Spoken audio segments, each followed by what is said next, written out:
Hello and welcome to the Rum Revival. It's Arminder here. And in this video, I'm going to share with you most of, if not all of the rums that I've kind of been drinking neat over the last month. It'll be a good opportunity to kind of cover a bunch of bottles all in one video, reviews, impressions, tasting notes of a bunch of things, mostly rums that are fairly new or brand new. One or two might be things that are a little older, but it's a good opportunity to kind of like get to give you guys my thoughts on these rums sooner than versus later. If I did individual videos on each one of these, it would be 6-7 months altogether before I finish all of them. This way you get all my thoughts on them as soon as possible. Hopefully that will help you make certain decisions that you may want to make. But yeah, that's the idea here. It'll be kind of like a bit of a journal entry, diary entry kind of video. I've already recorded some already. I'll record more after this, so I'll stitch together a bunch of these smaller videos on each of these rums. Don't freak out, but you might see me in different outfits, different times of the day. It's all good. I promise you it's still me. Might be a different hat, might be a different jacket, but it's still me. This video will focus just on rums that I've been drinking neat. The next video, hopefully, whenever that is, we'll focus on the rum cocktails, the rum drinks that I've been drinking over the last month. Same idea. I'll stitch together a bunch of different videos of me drinking these drinks and sharing with you the recipes, but as well as the rums that I'm using in those recipes. But for now, let's focus on the rums that I've been drinking neat over the last month. Let me first cover the rums that I've tried as small samples. Occasionally brands or friends will send me like 1 or 2 ounce pours of like a brand new rum. And first I want to cover the 5 rums from the Rums of Mexico lineup. Here are my small little sample bottles that I got. If you watched my last new releases video, you'll know a little bit about this brand. Features unaged rums from throughout Mexico. I will cover at a high level of the 5. There's 2 that I want to talk about, and that's the Caldo and the Malasacan Muck.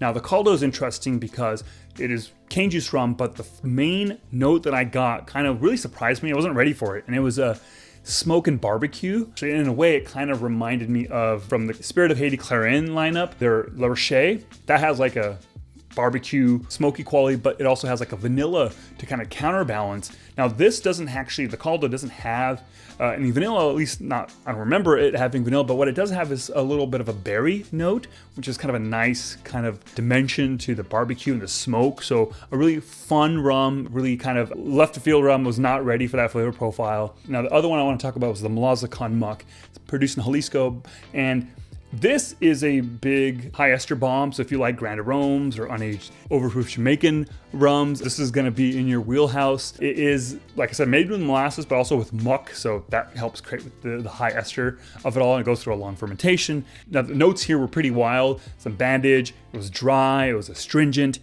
but the thing that really kind of put the biggest smile on my face when I drank it was it had this strawberry note. Lovely, lovely strawberry note, maybe a little touch of banana, maybe. It's like HLCF to me has this strawberry banana kind of thing going on, and it's the exact note I got here on the Malasacan Muck, and I frankly loved it.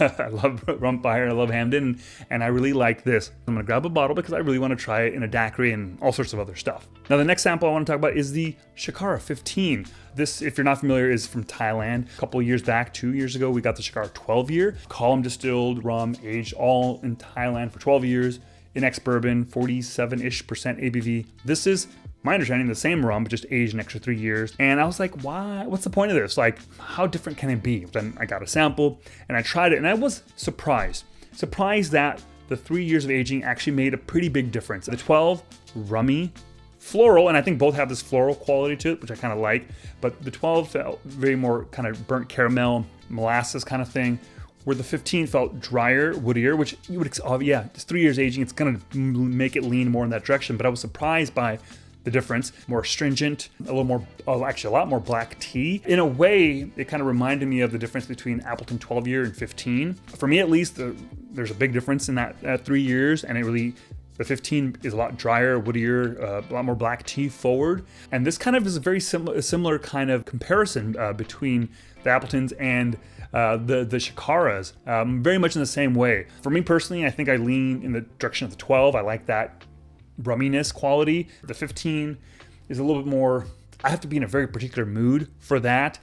So next up, let's talk about some of the bottles that I got my hands on over the last month or so. And I'm going to start with this Alambique Serrano. First of all, you might notice that this is a white label and it is a Cuatro Años. Yeah, we are now in Cuatro Años territory, folks. Who knows what will happen from here? This is a store pick for Prize Fighter, which is an awesome bar and bottle shop out in Emeryville, California, here in the Bay Area. And this is their pick, a single cask number 359, Caja de Spices. I butchered that, apologize, but basically it means the spice box. It is 61.3% ABV. There are only 150 bottles, 100% column still, aged 4 years in new French oak. It's called Spice Box because it's a very spice forward rum. And let me tell you folks, it is. Yeah, okay, so on your nose, right away for me it's fennel and some clove, very strong. A little absinthe kind of note here as well. Very dry, very spice forward for sure. Let me give it a little taste. It really dries out your palate. It's a spice bomb for sure. Ooh, can't even talk. They're all really cool spices. It's, for me, a lot of fennel, a lot of clove, star anise. What I've noticed is it's subtle. You have to work towards getting there, but what you pick up is this little touch of a little bit of vanilla. I think it makes all the difference in the world, adds a touch of balance. I've come to like it now, but that first sip, the first couple sips was like, what is going on here? This is something you gotta be patient with. If you're expecting this to be in the vein of that watermelon candy flavor profile that has now been in a couple Alambique Serrano rums, no, this is absolutely not that at all. Now let's cover the new rums from the brand new brand Spinnaker. It's a new independent bottler here in the US out of Austin, Texas. And their initial launch were 4 cask strength single cask rums. I've already kind of mentioned them in my last new releases video, but I've been drinking them now since then. And I've got thoughts, so I'm gonna share some notes here with y'all. And let's start off with the Jamaica 8-year, the LFCH 2016. LFCH is a Hamden mark. It's their second lowest mark in terms of ester count. As you can see, have had a good amount of it. To me, there's a really strong grilled pineapple thing here that to me screams Hamden. So very recognizable. But the note that really kind of caught my attention, intermingled with that pineapple, is this really lovely dried mint, almost kind of menthol-y note. In a way, it kind of reminds me of a flavor note that I get in certain really older Trinidad rums. I'm not saying it's full on that, but that was kind of the first thing my mind thought of. I'm like, oh wow, this is some of the TDL rums I really like have a note similar to this. Really impressed with this. LFCH is not a mark that I've had a lot of outside of like the 8 marks sets that came out from Hamden. I don't know if I've had a single cask release, so this might be the first, or maybe I've had 1 or 2 others. Is unique in that regard, but I think flavor profile wise, this is doing something that mint note, that menthol note, I don't think I've gotten in other Hamden rums, so really unique in that regard. Let's move on to the next Jamaican in the lineup, and that is Worthy Park WPM 2015. It's 9 years old.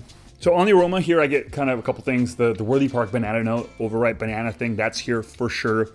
There's maybe a hint of a floral thing, and almost like a chalk aroma, or it smells like the taste of chalk, as if I've ever eaten chalk, but maybe it is the smell of chalk, I guess, given that I have never eaten chalk as far as I know. Yeah, this smells like chalk. So the banana's there, that Worthy Park note, but it's more to it than that. I'm getting more of a broadly speaking kind of tropical fruit note. And then wood, not like overly oaked or overly like charred bourbon barrel, so much as like forest floor kind of note. Different than a lot of other WPMs that I've had. I feel like the banana or the tropical fruit note, it's less banana and more other tropical fruits. And then that woody forest kind of thing that's going on here, to me, is definitely makes it kind of stand out a little bit more compared to some of the other WPMs. Then we got the Foursquare 11-year. This is a 2014 distilled, 58.4%. To me, on the aroma, it's heavy on the chocolate, like in a really nice way. Maybe even a little bit of like nutmeg of some kind.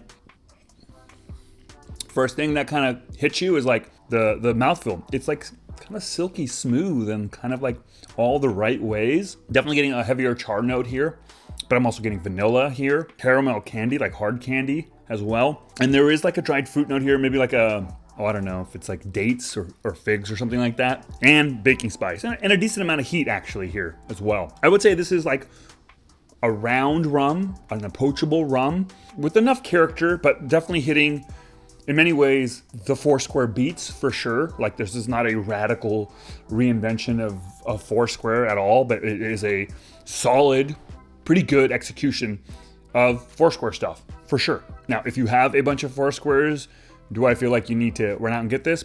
No, I don't think so. Probably not. For baby's first Foursquare, yeah, I think this is pretty good for like, I think it's $65 for $3.75. It's a good way to kind of dip your toes into that water without having to buy like a ECS release, which is a lot more.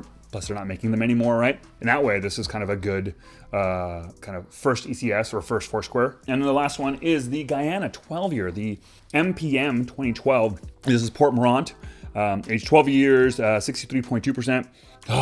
Love that aroma. Look, I'm a...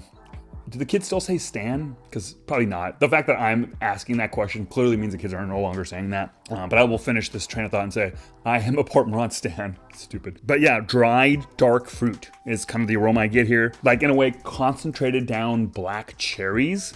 Yeah, love that. And overall, it's like a leathery, like grungy, leathery aroma. Hell of a rum, man. Woo. It's oily, it's like dirty wood, it's grungy wood. It's very much Port Morant. Like, to me, the classic hallmark notes of Port Morant. Maybe this has less of a, like, sometimes like certain Port Morants have like a plant-like thing happening.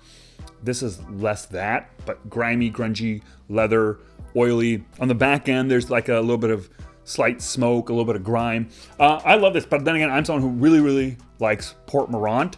So what do I think across the four? If I could only buy one, well, as someone who is a nerd for Port Morant, I'm gonna probably say the Port Morant, but I would say this a really close second for me is the LFCH, the Hamden release. That combo of pineapple and dried kind of intense mint is such a lovely combo as well. So if you're more of a Jamaican fan than you are a Guyanese fan, then I'd say go with LFCH. It's probably a mark you don't have a bottle of or very little bottles of. So I think there's that. You probably have a couple of WPMs and you probably have a couple of Foursquares, unless you don't. Seth over there from Mainland Rum sent me, offered to send me 3 bottles, and I said, please and thank you.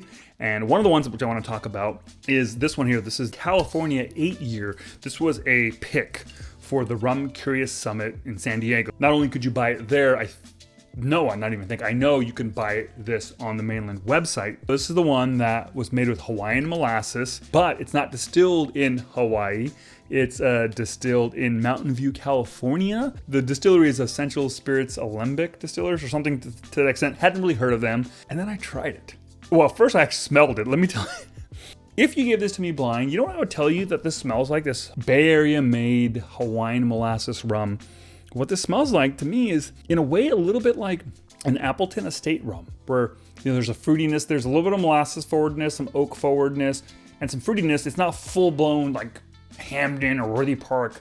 And there's like a touch of like a little bit of grime. And then when you take a sip of this thing, holy hell, man. Okay, cut to the chase. Super surprised by this rum. It's really good, I think. It's got a little bit of that Appleton character. It's got, in a way, it kind of reminds me a little bit of a Fiji as well. Easy drinking, rummy, molasses, orange peel, oak thing up front. Slight industrial grime thing. It's not heavy on that, but just enough to give it some complexity and make it interesting. I'm just really surprised by this rum. Part of that is, of course, I came into this kind of having not the highest expectations because of the mountain view of it all, and that's on me, right? Obviously, I should have approached this with open arms or open mind, I guess, whatever. I'd love, if anyone's tried this, am I tripping or are you picking up some Fiji and some Appleton here as well? Because I definitely am, and I want to know if I'm crazy or not. Well, the jury's still out on that, I guess, for other reasons, but let me know if I'm on to something with this or not. Okay, next up is a rum that a lovely friend of mine got me from his recent trip to Barbados. It's a rum that you cannot get here in the US because they don't distribute it here, and it's a St. Nicholas Abbey rum. This is their white overproof. I was very excited to get this because I haven't had any of their rums. They're very small a distillery in Barbados. Their stuff is made with cane syrup, not cane juice. I think all of their stuff, but definitely this is pot distilled. And this is 60% ABV and it's unaged, so I was excited about all that. And I love the way the bottle looks. Kind of looks like a shampoo bottle in a way, a clear shampoo bottle. Oh man, on the nose right away, I get vanilla and marshmallow, rainwater, and a bit of like pear. Oh man, that is delicious. There's a creaminess here. There's a vanilla and like chocolate or maybe like white chocolate thing. Yeah. Now there is a long finish here. That's where kind of the spice kind of picks up a little bit. Almost fiery, but never quite gets there. Earlier, the previous 2 sessions I had with this, my burps, there was a little bit of a fruity aroma or taste. Whatever that thing is when you burp. It's taste, right? Whatever. I burped like it, and it had this fruity profile that I don't pick up while drinking it kind of when it goes in this way, but when it comes out this way, there's a little bit of fruitiness.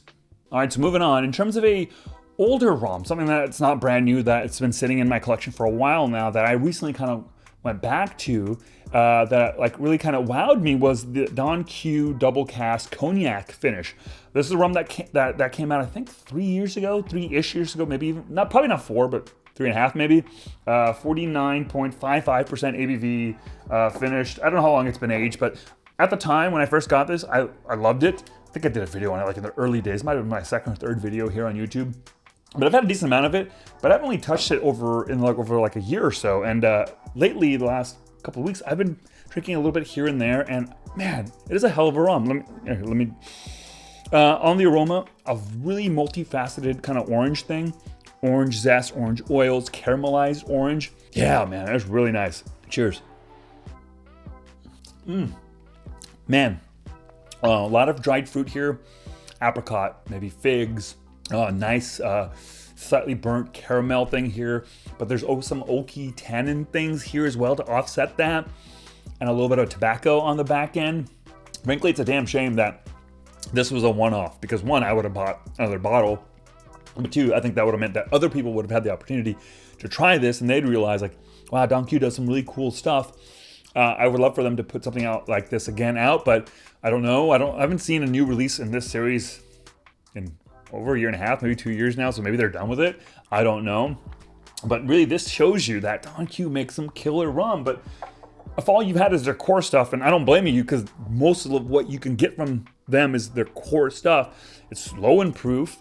And it just doesn't do the rum a service, frankly, you know? In cocktails, sure, great, all good, but as a sipping thing, man, I think if they dialed up the ABV, I think they do have something. I just wish they would showcase that more. All right, so that's it for this video. Hopefully that was kind of interesting. Me kind of just rambling on about a bunch of different rums that I've been drinking. Hopefully, if this is a thing you'll enjoy, I'll do one of these every month, but definitely check out this next video whenever it comes out. Hopefully it's the next week, but it might be 2 weeks from now, where I cover all the rum cocktails and rum drinks that I've had, that I've enjoyed over the last month. I'll share recipes and some of my process and thought process of like how I came to make certain kind of drinks, and the bottles and the rum bottles that I've been using to make those cocktails. So hopefully that's interesting to you as well. If you want to further support this channel, obviously like this video, subscribe to the channel, but check out my Patreon page there. I have a bunch of exclusive content that I think you might like. And also,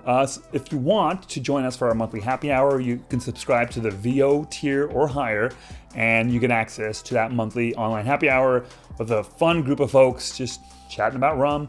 So that's it for this video. Thank you so much for watching. I'll catch y'all next time. Cheers.